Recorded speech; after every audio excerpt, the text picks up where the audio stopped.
এই ইসলামী আন্দোলনের তারা আমাদের শাপলা চত্বরের লং মার্চের একদিন আগে শাপলা চত্বরে একটা কাউন্টার সমাবেশ করেছেন এবং সেই সমাবেশে আল্লাহ মাহমুদ শফি এবং হেফাজত নেতৃবৃন্দের নামে জামাতের সাথে সম্পর্ক, বিএনপির সাথে সম্পর্ক, জামাত ইসলামী টাকা দিচ্ছেন, বিএনপি টাকা দিচ্ছেন, এই সমস্ত কুৎসা রটনা করে একটা বই লেখে সেই জায়গায় বিতরণ করেছেন।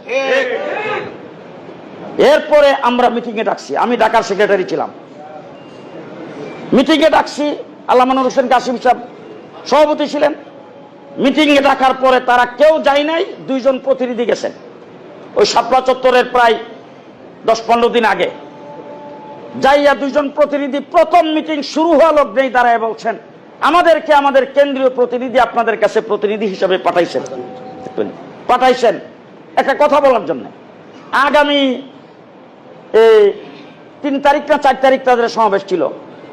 ওই 4 তারিখের আগে আমরা অন্য কোনো দিকে মুভ করতে পারবো না, কিছুই করতে পারবো না।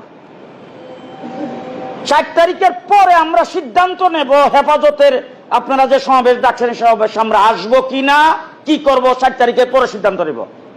এ কথাটা আপনাদেরকে জানিয়ে দেওয়ার জন্য বলছেন। এ কথা জানায় তারা চলে গেছেন। 4 তারিখের তাদের সমাবেশের পরে যখন আমরা মিটিং ডাকছি তখন তাদের 2 জন আসছেন, উল্লেখযোগ্য 2 জন। আসার পরে যখন তাদেরকে বইয়ের কথা বলা হইল তখন বললো আল্লাহ বিল্লাহ তাল্লাহ এই সমস্ত আমরা জানিও না, কে লেখছে, কোথার থেকে লেখছে। সাথে সাথে আমি দাঁড়াইছি, আমার সাথে একজন লোককে দাঁড়ানো করছি, যেই লোকটার মাধ্যমে তাদের অফিস থেকে 20 কপি বই আমি টাকা দিয়ে কিনে আনছি এবং সেখানে কেনার সময় 20 কপি বই 20 টাকা করে একটা, 20 কপি বইয়ের দাম 400 টাকা।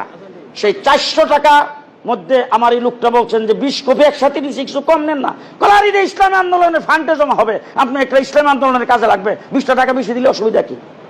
এই কথা যখন ওখানে দাঁড়ায় যখন বললাম তখন তারা মাথা নিচের দিকে দিয়ে দিচ্ছেন। আল্লাহ মাহমুদ শফি রহমতুল্লাহ খেলায়, জুনায়েদ বাবনগরী রহমতুল্লাহ খেলায়,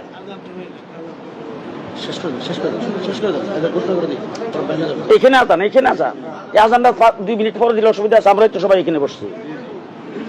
তো এরপরে আল্লাহ মাহমুদ শফি, জুনায়েদ বাবনগরী রহমতুল্লাহ খেলায়, নূর কাসিম সাহেব রহমতুল্লাহ আলাই, তখনকার সময় মুফতি ওয়াক্কাস সাহেব সহ আরো যারা ছিলেন, আমরা সবাই মিলে আল্লাহ মাহমুদ শফি সাহেব রহমতুল্লাহ আলাইকে নিয়ে বসছি।